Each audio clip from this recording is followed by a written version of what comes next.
નમસ્કાર મિત્રો, જય હિન્દ, જય ભારત, જય જય ગરવી ગુજરાત, જય કિસાન. મિત્રો, આજે આપની સમક્ષ ફેસબુક લાઈવ આવવાનું એટલા માટે થયું છે કે કેટલીક બાબતો બહુ જ ક્લિયર કરવી બહુ જરૂરી છે. મિત્રો, આજે ખેડૂત આંદોલન છે, ખેડૂતની રેલી છે. ખેડૂતના દીકરા તરીકે, ખેડૂત હોવાના નાતે, ખેડૂતોની પીડા જાણતો હોવાના નાતે મેં વારંવાર ખેડૂતોને લઈને જ્યારે પ્રશ્નો હોય, મુદ્દાઓ હોય, આપણાથી બનતી કોશિશ આપણે કરતા હોઈએ છીએ ને વાચા આપવાની, અને એ જ હોવું જોઈએ. અને એમાંય પણ પક્ષાપક્ષીથી પર રહીને કરવાનું હોય છે. ખેડૂતનું કામ છે, મજૂરનું કામ છે, શ્રમિકોનું કામ છે, એનું કોઈ નથી સાહેબ. અને જો ભગવાન ઈશ્વરે અમને શક્તિ આપી હોય, ભગવાને બુદ્ધિ આપી હોય, ભગવાને કંઈક તક આપી હોય, તો એના માટે નહીં બોલીએ તો કોના માટે બોલીશું? મિત્રો, વધારે શેર કરજો. આ મુદ્દો એટલા માટે ખૂબ જરૂરી છે. આજે ખેડૂત જે રેલી છે એ હાઈ ટેન્શન લાઇનના કારણે છે. બેફામપણે હાઈ ટેન્શન લાઈનો આખા ગુજરાતમાં નાખવામાં આવે છે. કંપનીઓના દબાણથી, ભાજપના દબાણથી, કોન્ટ્રાક્ટરો એના હોય અને પોલીસનો દુરુપયોગ કરીને નાખવામાં આવે છે. એ મામલે છે. અને એમાં આપણે જોયું હશે કે જ્યારે અહીંયા જેતપર ગામમાં પણ લોકોએ માંગ કરી, તો હું પણ ગયો હતો. કોંડ ગામે માનનીય અમારા ધારાસભ્ય શ્રી ગોપાલભાઈ ઇટાલિયા ગયા હતા, હું ને હેમંતભાઈ બંને ગયા હતા અને આગેવાનો સાથે ગયા હતા. ખેડૂતોને સમર્થન આપ્યું. ખેડૂતોની ડિમાન્ડ હતી કે ઈશુદાનભાઈ રેલીમાં આપ જોડાજો. એટલે અમે કહ્યું કે બિલકુલ ખેડૂતનો મુદ્દો હોય, ખેડૂતના કામ હોય, અમે નહીં, માત્ર આમ આદમી પાર્ટીના એક કાર્યકર્તા પણ જોડાશે. એ પણ ખેડૂતનો દીકરો છે અને એ ખેડૂતો પણ જોડાશે. માનનીય ગોપાલભાઈએ પણ કહ્યું હતું. આ સિવાયના પણ બીજા જિલ્લાઓમાંથી પણ ખેડૂત આગેવાનોને કહ્યું હતું. અને મિત્રો, મારું તો હંમેશા, હું જયારે પોલિટિક્સમાં નહોતો, મને આ રાજકારણ આવડતું નથી. હું રાજકારણ બાબતે એકદમ ભોળો છું. રાજનીતિ કોસો દૂર છે. મારે ક્યારેય પેઢીઓમાં ક્યારે કોઈ સરપંચ નથી રહ્યું. રાજકારણને અમારે લેવા દેવા નથી. પણ રાજનીતિ સારી થાય અને રાજકારણમાં આવ્યા પછી, સરકારમાં આવ્યા પછી તમે કંઈક સારું લાખો કરોડોનો એક સાથે કરી શકો, એવું જયારે મને જ્ઞાન થયું એટલે રાજનીતિમાં આવવું પડ્યું છે. બાકી રાજનીતિને અમારે કોઈ લેવા દેવા નથી. અને આજે પણ મને ક્યારેક દુઃખ થાય, પીડા થાય, તો હું હંમેશા ધ્યાન રાખતો હું છું ક્યાંય એમાં કોઈ મુદ્દો ભટકી ન જાય. અને મિત્રો, હું મહામંથનમાં પણ હતો. તમે જોયું હશે, કાર્યક્રમ ચલાવતો હતો. મહામંથન તો 5 વર્ષ ચાલ્યું, એમાં લાખો કરોડો લોકો અમારા જોડાયા. સાંજે કરફ્યુ લાગી જતો તો મોટા ભાગે મુદ્દાઓ ખેડૂતોના હતા, કારણ કે ખેડૂતોનું કોઈ બોલતું નથી. ઉદ્યોગપતિઓને તો બધા બોલે છે. ઉદ્યોગપતિઓ ક્યારે આંદોલન કર્યું હોય કે ઉપવાસ ઉપર બેઠા હોય, એવું ક્યારે બન્યું નથી. પણ મિત્રો, ખેડૂતોનો મુદ્દો હોય, ખેડૂત નેતાઓને પ્લેટફોર્મ આપવા, ખેડૂત નેતાઓને મોટા લીડર બનાવવા, એ પણ કામ મહામંથનના માધ્યમથી થયું હતું. અને આપણે જોયું હશે કે બધા લોકોને પ્રોત્સાહન આપીને, એને સપોર્ટ કરીને, સહયોગ કરીને ખેડૂતોના સેંકડો મુદ્દાઓ ઉઠાવ્યા હતા. એ પાક વીમો હોય, બિયારણની વાત હોય, સહાયની વાત હોય, ખેડૂતોને યોગ્ય વળતરની વાત હોય, MSPની વાત હોય. મેં સતત 5 વર્ષ સુધી, અને એ પહેલા પણ જયારે હું રિપોર્ટિંગ કરતો હતો ત્યારે પણ ખેડૂતના દીકરા તરીકે ખેડૂતના મુદ્દાઓ 15 વર્ષથી ઉપાડું છું. આ કોઈ નતનવાઈ નથી. અને એમાં હું નવાઈ નથી કરતો. ખેડૂત માટે કોઈ બોલતું નથી એટલે મારે બોલવું પડે છે. પણ મિત્રો, દુઃખની વાત એ છે કે જ્યારે ખેડૂતના નામે કોઈ રાજકારણ કરે, ખેડૂતના નામે કોઈ પોલિટિકલ પાર્ટીઓ પોતે કોઈના ઈશારે જ્યારે નિવેદનો કરે ત્યારે દુઃખ બહુ થાય. અને એટલા માટે હાથ જોડીને હું પહેલા ખેડૂતોની માફી માંગુ છું. આજે હું પણ રેલીમાં જોડાવાનો હતો. ખેડૂતનો જ્યાં મુદ્દો હોય ત્યાં આપણે કોશિશ થતી હોય કે જ્યાં બની શકે ત્યાં પહોંચીએ, મુદ્દો ઉઠાવીએ. ક્યારેક પહોંચી શકીએ, ક્યારેક કોઈ બહાર હોવાના કારણે, કામ હોવાના કારણે કે કોઈ અન્ય કારણોસર ન પણ પહોંચી શકતા હોઈએ. પણ આ જયારે જેતપર ગામમાં ગયા અને લોકોએ ડિમાન્ડો કરી અને અમે નક્કી કર્યું અને મેં નિવેદન કર્યું કે હું પણ ખેડૂત આંદોલનમાં જોડાઈશ, માનનીય ગોપાલભાઈ પણ જોડાશે, બીજા આગેવાનો પણ જોડાશે ને. બીજી વાત કે આમ આદમી પાર્ટીના હજારો ખેડૂતો આજે આ રેલીમાં જોડાશે એ તો છે જ, એમાં કોઈ મત નથી, પણ હું નથી જોડાઈ શક્યું. એ બદલ હું ખેડૂતોનો માફી માંગુ છું. અને એટલા માટે નથી જોડાતો કે ખેડૂતનો મુદ્દો ભટકી ન જાય.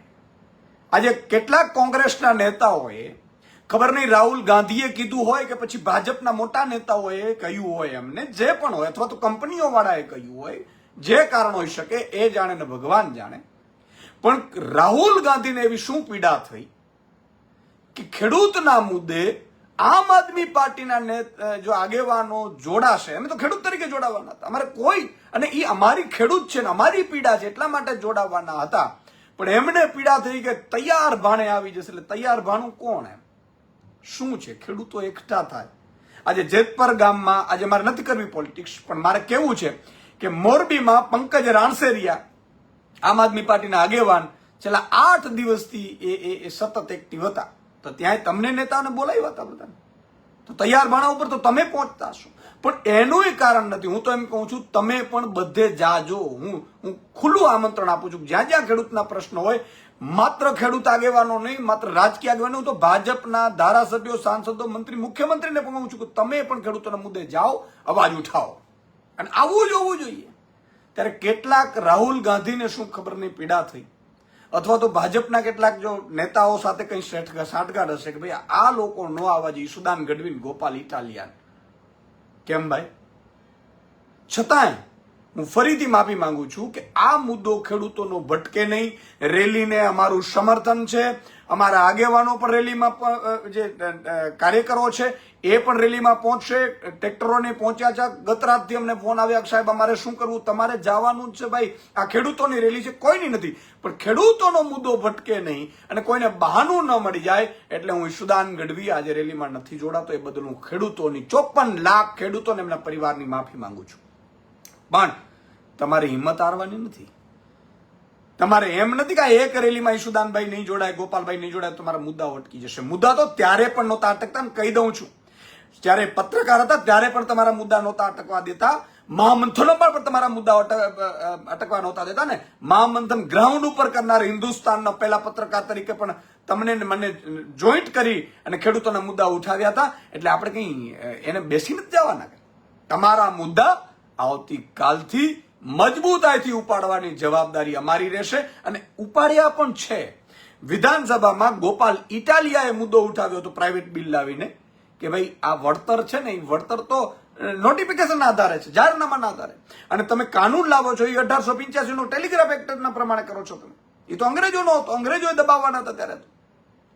તો બીજું કે પોલીસ ભાડે મળે છે એવો એક ખુલાસો ગોપાલ ઇટાલિયાએ કર્યો, તો તમારા ધારાસભ્યો ક્યાં ગયા હતા? અને હું તો એમ કહું છું, હજી જાગજો. અમને કોઈ દુઃખ નથી. તમે અમને કહ્યું, અમને સહેજ પણ દુઃખ નથી. અમે તો ખેડૂતના દીકરા છીએ, ખેડૂતો માટે છીએ, અને તમારો પણ ખૂબ ખૂબ આભાર કે તમે પણ ખેડૂતો માટે ફૂલની તો ફૂલની પાંખડી કામ કરો છો, અને કરતું રહેવું જોઈએ, કરતું જ રહેવું જોઈએ. અને હું તો ભાજપના નેતાઓને કહું છું, તમે પણ કરતા રહ્યો. સાહેબ, ખેડૂતોનો વાત હતી, ખેડૂત આંદોલનની વાત હતી, ખેડૂત લોકો એકઠા થવાના હતા, તો એમાં પોલિટિકલ પાર્ટીઓ કઈ રીતે આવી ગઈ? ઈશુદાન ગઢવી પણ પ્રદેશ અધ્યક્ષ આમ આદમી પાર્ટી તરીકે નહોતા ગયા. જેતપરમાં મેં ત્યારે કીધું હતું ને, મારો ગોપાલભાઈનું ભાષણ સાંભળી લેજો, હેમંતભાઈનું ભાષણ સાંભળી લેજો. અમે કોઈ પોલિટિકલી વાત નથી કરી, નથી કરવાના. પણ ખેડૂતોને આશ્વાસન આપવા માટે મારે ફેસબુક લાઈવ થવું પડ્યું કે કોઈએ હિંમત હારવાની જરૂર નથી. અમે બેઠા છીએ સાહેબ તમારા અવાજ ઉઠાવવા માટે. આ લોકો કદાચ શું કરશે ખબર નહીં, પણ અમે ક્યારે જિંદગીમાં સેટિંગમાં પણ અમે નહીં પડીએ. અમારા ખોડિયામાં પ્રાણ છે, અને રાજનીતિ કઈ એટલા માટે નથી કરવા આવ્યા. ઈશ્વરે ખૂબ મોટી તક આપી હતી, છોડીને રાજનીતિમાં આવ્યા છે. અને રાજનીતિમાં આવ્યા પછી, ચૂંટણીઓ હાર્યા પછી, ચૂંટણીઓમાં કદાચ સાથ સહયોગ મળ્યો ન મળ્યો હોય તો તમારો એક પણ મુદ્દે અમે મૌન નથી રહ્યા. એ જ મજબૂતાઈથી અમે ઉઠાવ્યું છે. શું કામ? કે ચૂંટણી હારવી જીતવી ઇમ્પોર્ટન્ટ નથી. અમારું તમારી પીડા મારાથી નથી જોવાતી, ઈશુદાન ગઢવીથી તમારી પીડા નથી જોવાતી. એટલે દરેક મુદ્દે ઈશુદાનભાઈ અવાજ ઉઠાવે છે, અને મારી આત્માની મોજ છે. એટલે મને પોતાને શોખ છે કંઈક સારું કરવાની, એટલા માટે ચૂંટણી જીતું હારું રહું એ કોઈ ઇમ્પોર્ટન્ટ નથી. અને છતાંય એ જ ખેડૂતોના કારણે, એ જ લોકોના કારણે 41 લાખ મત પણ મળ્યા, એમાંય મારે નથી પડવું. તો મારું આપણે એટલું જ કહેવાનું છે મિત્રો કે આજની રેલીમાં હું નથી જોડાઈ શક્યો, બદલ માફી માંગુ છું.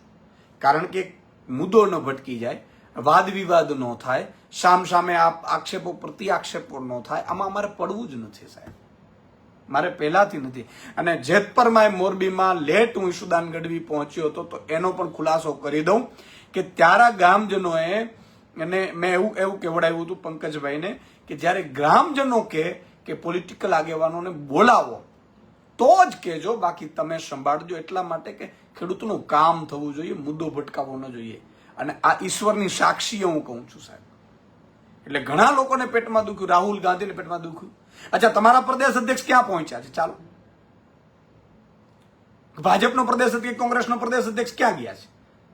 બાકી કાર્યકર્તાઓ તો અમારા જિલ્લા પ્રમુખોને તો અમારા પંકજ રાણસરિયા જિલ્લા પ્રમુખ છે, એ તો 7 દિવસથી મહેનત કરતા હતા, જેલમાં ગયા હતા, એને ડિટેન કર્યા હતા, જૂના કેસમાં એને ફરિયાદ એ થઈ. ગોપાલભાઈ અમારા ત્યાં ગયા, બધા લોકો ગયા છે, ધારાસભ્યો ગયા છે. અને એક જગ્યાએ નહીં, બધી જગ્યાએ ગયા છીએ અમે, જ્યાં જ્યાં લોકોએ બોલાવ્યા છે.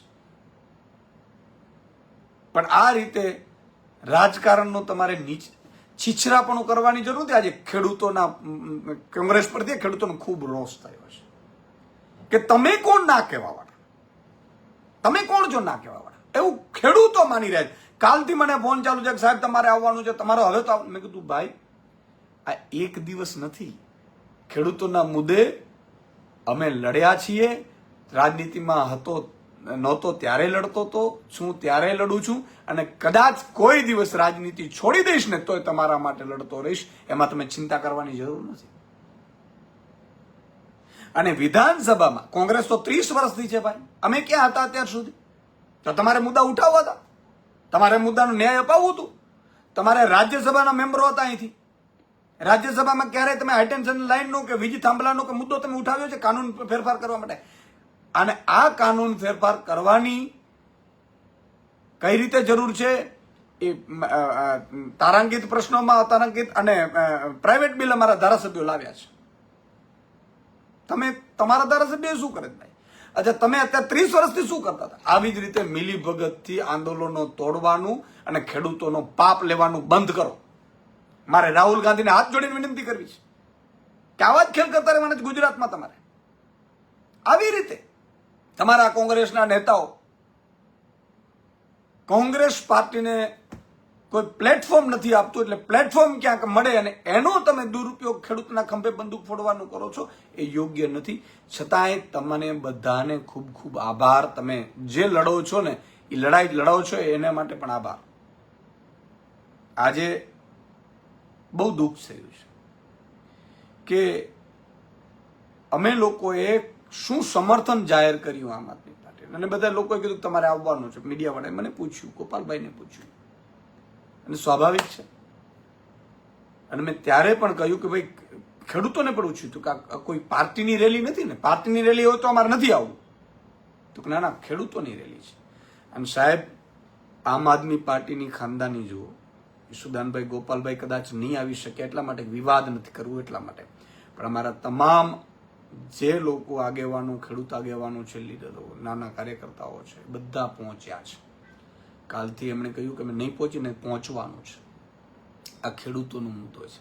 અમે તો એટલા માટે નથી આવતા કે કોઈ વાદ વિવાદ થાય, ખોટા આરોપ પ્રત્યારોપો થાય, અને સ્વાર્થની રાજનીતિમાં મારો ખેડૂત ક્યાંક પીડાઈ ન જાય, મારા ખેડૂતને કોઈ તકલીફ ન પડવી જોઈએ. એટલા માટે થઈને અમે પોતે સ્વયંભૂ નિર્ણય કર્યો છે કે અમે આ રેલીથી દૂર રહીશું. એટલે કોંગ્રેસ વાળાઓ, કોંગ્રેસના નેતાઓ, તમારે કોઈ ચિંતા કરવાની જરૂર નથી કે ભાઈ ઈશુદાનભાઈ આવી જશે, ગોપાલભાઈ આવી જશે તો કદાચ અમને મહત્વ નહીં મળે.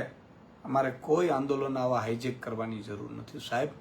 ઈશ્વરે અમને તાકાત આપી છે, ઈશ્વરે અમને શક્તિ આપી છે.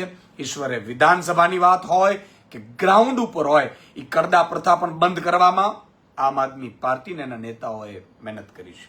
જેલમાં પણ આમ આદમી પાર્ટીને એના નેતાઓ ગયા છે. અને અવાજ પણ ઉઠાવીને મજબૂત કરવાનું કામ પણ આમ આદમી પાર્ટીના નેતાઓએ કર્યું છે. અને અમને ગ્રાઉન્ડમાં જતા, ગ્રાઉન્ડમાંથી ઊભું કરતા આવડે છે અને એટલા માટે લોકોએ અમને પ્રેમ કર્યો છે. પણ ક્યારેય કોઈ પણ ખેડૂત હોય કે બીજા આંદોલનો હોય ત્યારે પોલિટિકલ પાર્ટીની તરીકે ના લેવાનું હોય. એ તમારા કદાચ મોટા નેતાઓએ કહ્યું હશે, સ્વાર્થી નેતાઓ હશે તમારા કદાચ, એને ગુજરાતીઓને ખેડૂતને પ્રેમ નહીં હોય, એને તો પોતાનું સ્વાર્થ સાધવાનું હશે. પણ મિત્રો, આપણે વિચારવું પડે, આપણે ખેડૂતના દીકરા છીએ, આપણે ખેડૂતોનું ભલું ઈચ્છવું જોઈએ. તૈયાર ભાણે બેસી જાય છે, આહાહાહા, કેમ જાણે આપણે ભાણા કરવા માટે ગયા છે.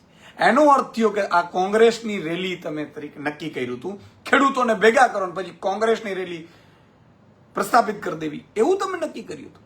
અને આવા પાપ કર્યા છે ને તમે ભૂતકાળમાં, એટલે 30 વર્ષથી તમને સત્તા નથી મળી.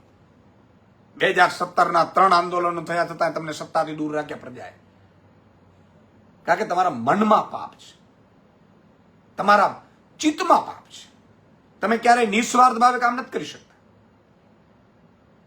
આજે પીડા તો ઘણી જગ્યાએ છે થાંભલાઓની, બધે આમ આદમી પાર્ટીના કાર્યકર્તાઓ જાય, નેતાઓ જાય છે અને હજી જશે.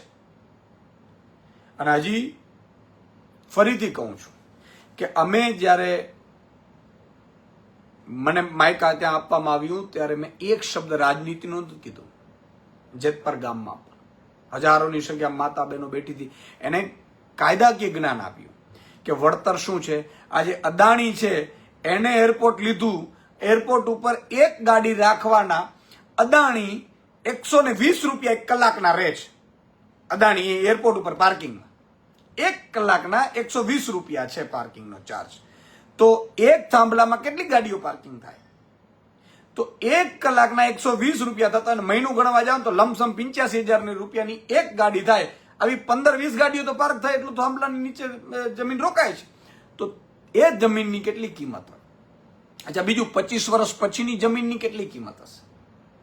આ બધા મુદ્દાઓ અમે ઉઠાવ્યા. મને એવું લાગે છે કે ભાજપ પડે એટલે ડરી ગયા છે કે તમે આમ આદમીના 2 મોટા નેતાને લઈને ન આવતા, ગોપાલ ઇટાલિયા કે સુદાન ગઢવીને. નહીં તો આવી વાત મૂકશે તો અમે માનીશું નહીં અને તમારા ખાતે ચડશે નહીં. અને કોંગ્રેસ ભાજપની મિલીભગતના પણ 4 પુરાવા મારે આપી દેવા છે. આજે તમે વિસાવદરમાં શું કર્યું હતું બધાને ખબર છે. વિસાવદરમાં ઉમેદવાર કેમ ઉભો રાખ્યો હતો? તમે તમારી પીસી જોઈ લ્યો, યુટ્યુબ ઉપર હશે, કે ત્રીજી પાર્ટી ચાલતી નથી, લોકોએ અમને કીધું એટલે અમે ઉમેદવાર ઉભો રાખ્યો. ગઠબંધન હતું, ગઠબંધન તોડીને, ગઠબંધન તોડવાનું પાપ પણ કોંગ્રેસે કર્યું. આજે ગુજરાતની જનતા એમ કહે છે કે કોંગ્રેસને આમ આદમી ભળી જાય તો ભાજપને પતાવી દે, પણ કોંગ્રેસ વાળા ભાજપથી જ ચાલે છે. વિસાવદરમાં કોંગ્રેસે ગઠબંધન તોડ્યું અને હરાવવા માટે ઉમેદવાર ઉભો રાખ્યો, મત ડિપોઝિટ ડીલ થઈ ગઈ. તો ત્રીજી પાર્ટી નથી ચાલતી, લોકોએ તમને કીધું તો કેના આધારે તમે ઉમેદવાર ઉભો રાખ્યો? તો પહેલી વાત. પછી આમ આદમીને હરાવવા માટે તમે રૂપિયા આપ્યા કે નહોતા આપ્યા? ચોથી વાત, કોંગ્રેસના નેતાએ એવું કહેલું છે કે ભાજપને મત, અમને મત ન આપો તો વાંધો નહીં, ભાજપને આપજો પણ આમ આદમી પાર્ટીને ન આપતા. જ્યારે ભાજપના નેતાએ એવું કહેલું છે ધારાસભ્ય લેવલના કે કોંગ્રેસને જ્યાં ઉમેદવારો નથી મળતા ત્યાં અમે આપીએ છીએ. અને આ સ્થાનિક સ્વરાજ્યની ચૂંટણીમાં તમે સોગંદ ખાઈને કહેજો કે તમને ઉમેદવાર કોણે આપ્યા છે. એનાથી પણ મોટા પુરાવા તમને આપું દોસ્તો. ટીવી મીડિયામાં ડિબેટ થાય છે, એમાં ભાજપને કોંગ્રેસ છે પણ આમ આદમી પાર્ટીને બેસવા નથી દેતા. તો કોણ બી ટીમ છે એ કહેવાની જરૂર નથી. તમે બી ટીમ તરીકે કામ કરો, ખેડૂતોના મુદ્દા તમે ઉપાડીને આવો સરકાર પાસે, પણ બીજા કોઈને ન લાવતા એવું સરકારે તમને કીધું છે? કે સરકાર સાથે તમારી મિલીભગતો છે કે થાંભલાઓની કંપનીઓ સાથે મિલીભગતો છે? પણ છતાં મેં ફરીથી કહું છું ખેડૂતોને કે હિંમત ન હારતા. આ રેલીમાં સુદાન ગઢવી, ગોપાલ ઇટાલિયા નથી જોડાતા. તમારા મુદ્દાને ભટકાવે નહીં એટલા માટે, કોઈને બહાના ન મળે એટલા માટે, પણ એનાથી કંઈ આંદોલન હટી નહીં જાય. ન્યાય તમને મળે અપાવીને રહેશું અને એ ગ્રાઉન્ડ ઉપર અમે આવીશું, જરૂર પડે મુદ્દો ઉઠાવીશું. વિધાનસભા પણ આવે છે, એમાં પણ મુદ્દો ઉઠાવીશું. એટલે તમારે એ બાબતે ચિંતા કરવાની જરૂર નથી. ચોથી, પાંચમો તમને પુરાવો આપું ભાજપ કોંગ્રેસ કેમ મિલીભગતથી ચાલે છે એનો. અરવિંદ કેજરીવાલ જેલમાં જાય, રાહુલ ગાંધી કેમ ન જાય? એને તો 70 વર્ષ સુધી પેલા કહેતા હતા કે આ તો લૂંટે છે, લૂંટ્યા છે, કરોડો રૂપિયા આમ બનાવ્યા છે, જમાઈ આમ બનાવ્યું છે. હેરાલ્ડ કેસમાં તમારું જામીન ઉપર તમે છો, કેમ નથી જતા? એટલે પેલા અહીંયા કોઈ પ્રદેશનો નેતા કેમ જેલમાં નથી? ઈશુદાન ગઢવી જઈ આવ્યો, ગોપાલ ઇટાલિયા જઈ આવ્યો, ચેતર વસાવા જઈ આવ્યો, અમે તો બધા જેલમાં ગયા છીએ, તમે કેમ નથી ગયા? અને ટીવી મીડિયામાં જે ડિબેટ થાય, આમ આદમી પાર્ટીની ચર્ચા થાય, તો ભાજપ કોંગ્રેસ ચર્ચા કરતા આમ આદમી પાર્ટીને બેસવા નથી દેતા. તો એ મિલીભગત કોણ છે, કોની છે, બધાને ખબર છે. અને એટલા માટે હું કહું છું કે પ્રજાનો પાપ ન લો. આજે લાખો ખેડૂતોમાં એક રોષ છે કોંગ્રેસના નેતાઓને લઈને, કે આ કોંગ્રેસના નેતાઓ શું સમજે છે, અમારું આંદોલન છે અને બીજાને નહીં ઘૂસવા દેવાનું એ જાહેરાત કરે છે. આજે કેટલાય ખેડૂતોના વિડીયો આવ્યા મારી પાસે કે સાહેબ તમે આવો, તમે કેમ નથી આવતા? ઈશુદાનભાઈ, ગોપાલભાઈ કેમ નથી આવતા? તમે અહીંયા આંદોલનમાં પધારો. કોણ છે કોંગ્રેસના નેતાઓ જે અમને ના પાડે છે, તમને ના પાડે છે? આંદોલન એનો નથી. પણ સાહેબ હજી પણ તમને કહું છું કે અમારા દિલમાં ખેડૂત છે ને, આ ખેડૂતનો એક જગ્યાએ અમે હાજર નહીં રહીએ નથી કે ફેર નહીં પડે, પણ મુદ્દો ભટકાવવો ન જોઈએ. મુદ્દો છે ભટકાવવો ન જોઈએ. મારા ખેડૂતનો મુદ્દો ખેડૂતનો રહેવો જોઈએ. અને એટલા માટે અમે નથી આવી શકતા. એ બદલ હું 54 લાખ ખેડૂતોની માફી માંગુ છું. પણ આ રેલીમાં ખાલી હાજર નથી રહેતા. તમારા મુદ્દા આનાથી 10 ગણી મજબૂતાઈથી ઉઠાવીશું. આ લોકોએ એવું કહ્યું કે અમે અલગ અલગ જગ્યાઓ ઉપર આ લોકો ચડી બેસે છે. ચડી બેસે છે એટલે શું? આપણે ગઠબંધનમાં હતા, ગઠબંધનમાં સભાઓ થતી હોય, આપણે ચર્ચાઓ કરતા હોય, તેમાં ખોટું શું હતું? અને ગઠબંધન તોડવાનું પાપ પણ તમે કર્યું છે, અમે નથી કર્યું. ગઠબંધન તોડવાનું પાપ વિસાવદરથી કોંગ્રેસે કર્યું છે. અને અમે 4-4, 5-5 સીટો ઉપર અમે ઉમેદવાર ઉભા નહોતા રાખ્યા. અને છેલ્લે ત્યાં સુધી કહેવામાં આવ્યું હતું કડીમાં અને વિસાવદર બેમાં ચૂંટણી છે, કડીમાં અમે ઉમેદવાર ઉભો નથી રાખ્યો, તૈયાર નથી રાખ્યો, એટલા માટે કે કદાચ તમે માગો તો અમારા ઉમેદવારને પછી ના પાડવી અઘરી પડી જાય. અને છતાંય તમે ન માન્યા કે નહીં, કડીમાં ઉભો રાખીશું ને અમે વિસાવદરમાં રાખીશું. આ ગુજરાતની જનતાને હાથ જોડીને વિનંતી કરું છું, ખેડૂતોને હાથ જોડીને વિનંતી કરું, આટલું સમજણ રાખજો બસ. અને આ લોકો તમારા મુદ્દા ઉઠાવે છે તો એનોય આપણે વિરોધ નથી કરવાનો. કમસે કમ મુદ્દા તો ઉઠાવે છે, ભલે સેટિંગથી ઉઠાવતા હશે કે જે પણ હશે, ભગવાન એ જાણે ને એના પાપ જાણે, પણ મુદ્દો ઉઠવો જોઈએ. આજે ઉઠાવવા વાળા બહુ ઓછા છે, બોલવા વાળા બહુ ઓછા છે. આજે હું ને ગોપાલભાઈ માન લો કે આ રેલીમાં જોડાઈએ તો કોનું શું ખરાબ થઈ જવાનું હતું? કોનું?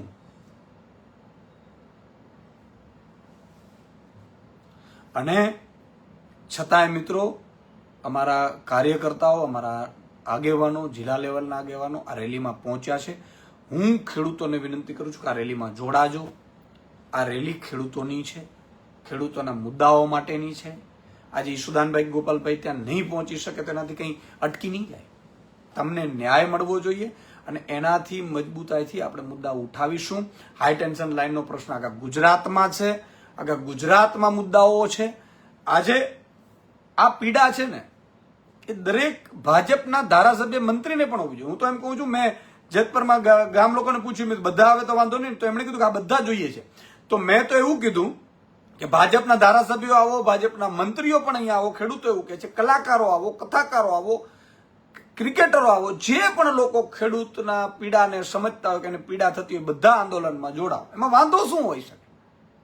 અને આપણે તેમ કઈ રાહુલ ગાંધીજી પણ આવે, અરવિંદ કેજરીવાલજી પણ આવે, શું વાંધો છે ભાઈ? આવવું જોઈએ. અને હું તો એમ કહું છું, નીતિન નબીનજીને પણ કહું છું કે તમે આવો. ભાજપના મંત્રીઓને, મુખ્યમંત્રીને કહું છું તમે પધારો, વાંધો શું હોઈ શકે? પણ સહેજ પણ નબળા ન પડતા ખેડૂતો, તમારા માટે હજી આ ખોડિયામાં પ્રાણ છે ત્યાં સુધી લડતા રહેશું, તમારા મુદ્દા ઉઠાવતા રહેશું. પત્રકાર હતો, મહામંત્રી યુટ્યુબમાં પડ્યા હશે, વિડીયો જોઈ લેજો. ન્યાય અપાવવાની વાત હોય, ખેડૂતો પર અત્યાચાર થવાની વાત હોય, ખેડૂતો પર ખોટા કેસો થવાની વાત હોય, એ મહામંત્રનોમાં મજબૂતાઈથી અવાજ ઉઠાવ્યો હતો. ત્યારે ઈશુદાનભાઈ ક્યાં રાજનીતિમાં હતા? બરોબર છે. અને અહીંયાથી અટકવાનું નથી, હજી કાર્યક્રમો રહેશે. ખેડૂતોના મુદ્દે લડીશું. તમે જુઓ, કડદાકાંડ થયું, પછી હળવદમાં લોકોએ જલિયાવાલા બાગની જેમ ખેલ કર્યા, જેલમાં ગયા. એના સમર્થનમાં સુદામડામાં સભા થઈ અને ખેડૂતો એક થયા. 10,000 કરોડ રૂપિયા સરકારે આપવું પડ્યું. અને હું તો કહું છું કોંગ્રેસે આવું કરવું જોઈએ. શું કામ ના કરો? તમે કરો ને ભાઈ. પણ આ ફેસબુક લાઈવ એટલા માટે હું દુધામાં હતો કે મારે જવાબ આપવો કે ન આપવો. પણ કેટલાય લોકોના એવા ફોન આવ્યા તમે કેમ ના આવો, તમે કેમ ના આવો. આ ખેડૂતોની છે, અમારી લડાઈ છે, અમે પાછા વળી જઈએ. પાછું નથી વળવું ભાઈ. સેંકડો લોકો કાલે પાછા વળતા તમે ના પાડી છે. મેં કીધું કોઈએ પાછું ખેડૂતો નથી. આ ખેડૂતોની લડાઈ છે ભાઈ. 2 જણા કદાચ એ લોકોએ પોતે પોતાના કોંગ્રેસની રેલી સમજતા હોય, ના પાડ્યું હોય અમને, તો અમે નહીં આવી શું વાંધો છે? પણ ખેડૂતોની લડાઈ અટકવી ન જોઈએ. ખેડૂતો ચાલવા જોઈએ, ખેડૂતોના મુદ્દા ઉઠવા જોઈએ. અને રાહુલ ગાંધીજી આવું પાપ કરવાનું ગુજરાતમાં રહેવા દેજો. અને કોંગ્રેસના મોટા નેતાઓને પણ કહું છું કે તમારે પણ આ મામલે ખુલાસો આપવો જોઈએ. આજે કોઈ પ્રદેશ અધ્યક્ષ ત્યાં પહોંચ્યો નહોતો, કોઈ પણ પાર્ટીનો. ઈશુદાનભાઈ પ્રદેશ અધ્યક્ષ ત્યાં પહોંચ્યા હતા અને ત્યારે રાજનીતિની વાત નહોતી કરી. કદાચ કોંગ્રેસનો અંદરૂની ડખો હશે, એવું પણ બની શકે. આમાં આપણે પણ ખેડૂતોનું નુકસાન ન કરતા આટલી જ વાત છે બસ. કેટલાય ખેડૂતો આગેવાનોના મને ફોન આવ્યા કે તમે આવો, તમે પહોંચો, ભલે આ લોકો આમ કે નહીં. ભાઈ મારે વિવાદ ખેડૂતના મુદ્દે નથી કરવો ને એટલા માટે આજે મારે ફેસબુક લાઈવ થઈને માફી માંગવી પડી ખેડૂતોની કે કદાચ અમે જોડાઈ આ રેલીમાં માત્ર જોડાઈ નથી શકતા. બાકી તમારો મુદ્દો અમે ઉઠાવતા રહીશું, ઉઠાવીશું. તમારે ક્યાંય ચિંતા કરવાની જરૂર નથી. વિધાનસભા પણ ગજવીશું. વિધાનસભામાં પણ જેમ ગોપાલભાઈ આખા મુદ્દા ઉઠાવ્યા હતા હાઈટેન્શન લાઈનના, પ્રાઇવેટ બિલના અને ખરેખર વળતર શું આવવું જોઈએ એની પણ વાત કરી દઉં જ્યારે ફેસબુક લાઈવ થયા છીએ તે. મિત્રો આજની જમીનના ભાવ અને 25 વર્ષ પછીની જમીન, આ 25 વર્ષ માટે કોન્ટ્રાક્ટ છે પણ થાંભલા તો લાંબા ટાઈમ સુધી રહેવાના છે. તો 25 વર્ષ પછી તો વીઘેના 3-4 કરોડ હશે. અને અત્યારે કંપની 35 લાખ રૂપિયા વીઘા જો તો પૂરતો વળતર નથી આપતી. તાર મજૂર એમને નાખી જાય છે, ખેતરોમાં પૂછ્યા વગર નાખી જાય છે. ટેલિગ્રાફ એક્ટ 1885 એ મામલામાં અંગ્રેજોને દબાવવાનો તો એ કાયદો છે. કાયદો તમે બનાવ્યો નથી અને તમે નોટિફિકેશનથી આ બધું કરો છો. કલેક્ટરની અધ્યક્ષતામાં મિટિંગ બોલાવે. મિત્રો મેં મુખ્યમંત્રીને પત્ર લખ્યો હતો 5 દિવસ પહેલા, 5 થી 6 દિવસ પહેલા પ્રેસ કોન્ફરન્સ કરી હતી. ખેડૂત આગેવાનોને મળ્યો હતો, ખેડૂતના લોકોને ફોન કર્યા હતા. અમારા આગેવાનો એક કમિટી એકવાર બેઠી, એમણે ચર્ચા કરી અને એમણે એવું કીધું કે આ મુદ્દો બહુ વાજબી છે કે અદાણીને એક ખાલી ગાડીના 86,000 રૂપિયા પાર્કિંગના મહિને મળતા હોય તો અહીંયા કેટલા મળવા જોઈએ. તો મેં 7 મુદ્દા આપ્યા હતા મુખ્યમંત્રીશ્રીને પત્ર લખીને. એક તો હાઈ કલેક્ટર લેવલની કમિટી નહીં, સ્ટેટ લેવલની કમિટી બેસાડો અને એમાં, કારણ કે કેન્દ્રનો 1885 ટેલિગ્રાફ એક્ટ છે એટલે કેન્દ્રનો અધિકારી પણ હોવો જોઈએ, ગુજરાત સરકારના અધિકારીઓ હોવા જોઈએ, કંપનીના અધિકારીઓ હોવા જોઈએ, એક્સપર્ટો હોવા જોઈએ, ખેડૂત આગેવાનો હોવા જોઈએ, ખેડૂત પ્રતિનિધિત્વ હોવા જોઈએ અને નિવૃત્ત ન્યાયાધીશો હોવા જોઈએ. આની એક સમિતિની રચના કરો અને આ સમિતિ છે એ નક્કી કરે કે અત્યારે તો 8 રૂપિયા યુનિટ આપણે વીજળી તો મફત આપવાના નથી. થાંભલા નાખી દે વીજળી મફત આપતા તો આપણે વાંધો નથી. આપણે તો એને બટકાવવાના છે એ ભાવે. એટલે ખેડૂતો આગેવાનો સાથે બેસીને આ કમિટી વળતર કમિટી નક્કી થાય. એ વળતર આખા ગુજરાતમાં લાગુ પડે અને કઈ રીતે લાગુ પડે. તો ભાઈ આજે 8 રૂપિયા યુનિટ આપે છે સરકારને, 25 વર્ષ પછી 50 રૂપિયા યુનિટ આપતું હશે તો કંપનીના નફો તો કરોડોમાં જશે. પછી જમીન આજે 30-35 લાખની કિંમતની છે, એ કિંમતની જમીન છે એ 2-5 કરોડની થઈ જશે 25 વર્ષ પછી. તો એ પ્રમાણે વળતર મળવું જોઈએ. બીજું કે આ જમીનમાં થાંભલો આવે તો 30 લાખની જમીન હોય તરત જ ભાવ ઘટીને 10 લાખ થઈ જાય છે. તો 50 વીઘા જમીન હોય તો એનું શું? તો એનું વળતર એવી રીતે નક્કી થવું જોઈએ. અને અમે તો છેલ્લે એવું પ્રપોઝલ મૂકી કે આ કમિટી એવી રીતે રચના કરે કે પ્રોફિટમાં ભાગ આપો. કંપની કમાય, 10 વર્ષ પછી કંપનીનો નફો વધતો જશે તો ખેડૂતનો નફો વધતો જાય. પ્રોફિટમાં જેટલા ખેડૂતો અસરગ્રસ્ત હોય એને 8 થી 10% એને કમિશન એને પ્રોફિટમાંથી ભાગ આપે. 8% જે નક્કી કરો તો આવી રીતે વળતર કમિટીની રચના થાય ને આવી રીતે નક્કી થાય. એના માટે કાનૂન બને વિધાનસભામાં અને લોકસભામાં બહુમતીથી. કારણ કે આ તો ભારતનો ઇસ્યુ છે. આજે માની લો કે આ જેતપર કે સુરેન્દ્રનગર કે મોરબી કે રાજકોટ નથી, દ્વારકામાં પણ અમારા આ જ પ્રશ્નો છે. દ્વારકામાં મરજી પડે એવી રીતે થાંભલાઓ નાખી દે છે અને પોલીસનો દુરુપયોગ કરી અને ખેડૂતો ઉપર હેરાન કરીને ખોટા કેસો કરે છે. તો આખા ગુજરાતમાં આવો કાનૂન બને. કાનૂન બન્યા પછી વળતર કમિટી એવી રીતે રચના થાય. આમાં મેં સાંભળ્યું છે, સાચું ખોટું ભગવાન જાણે અને સરકાર જાણે, સરકાર કમાય છે ફંડથી, કંપનીઓના નેતાઓ કમાય છે કારણ કે એને પણ આમાંથી મળે છે. પછી કોન્ટ્રાક્ટરો ભાજપના છે એ કમાય છે કારણ કે એક થાંભલાને નાખવાના એને કરોડો રૂપિયા મળે છે. અધિકારીઓ કમાય છે, મેં સાંભળ્યું કે આ બધું સેટિંગ પાડી દેવા માટે અધિકારીઓ કમાય છે, પણ કોના ભોગે? ખેડૂતની જમીનના ભોગે. અને ખેડૂતો જ નથી કમાતો, બાકી બધાય કમાય છે. તો મારી એવી વિનંતી છે કે બાકી બધાના હપ્તા જે વચ્ચે કટકી આવે છે બંધ કરી દો. કંપની ને ખેડૂત બે જ કમાવા જોઈએ આમાં, અને એ પણ દર મહિને નક્કી થાય કે આટલો તમને મળે. તો આ બાબત હતી, આવી મેં રજૂઆત કરેલી છે. તમારા પણ કોમેન્ટ્સમાં મૂકજો આ રજૂઆત સાચી છે ખોટી છે. અને ભગવાનને પ્રાર્થના કરીએ કે ભાજપ સરકારને સદબુદ્ધિ આપે કે ખેડૂતો એક થયા છે, ખેડૂતો એક થઈ રહ્યા છે. ભલે કેટલાક લોકો તોડવાની કોશિશ કરે, પણ આપણે તૂટવાનું નથી. અમે નીચલું લેવું હોય તો લઈ લેશું ખેડૂતો માટે, પણ ખેડૂતો એક થવાનો છે. 54 લાખ ખેડૂતો, એના આગેવાનો, કોઈ પોલિટિકલ પાર્ટીના પક્ષના નેતાઓ લડતા હોય તો એને પણ અભિનંદન. આ બધા એક થઈને આપણે એક નક્કી કરવાનું છે. ખેડૂતો માટે વળતર કમિટી રાજ્ય લેવલની બને, એના માટે કાયદો બને, અને એ પ્રોફિટમાં તમે ભાગ આપો ખેડૂતોને. દર વર્ષે જે કંપની પ્રોફિટ કરતી જાય એ પ્રમાણે આપતા જાઓ, એવી અમારી માંગણી છે. આ વળતરની માંગણીમાં આપણે બધાએ સહયોગ આપીએ એવી વિનંતી સાથે જય હિન્દ, જય ભારત, જય જય ગરવી ગુજરાત, જય કિસાન.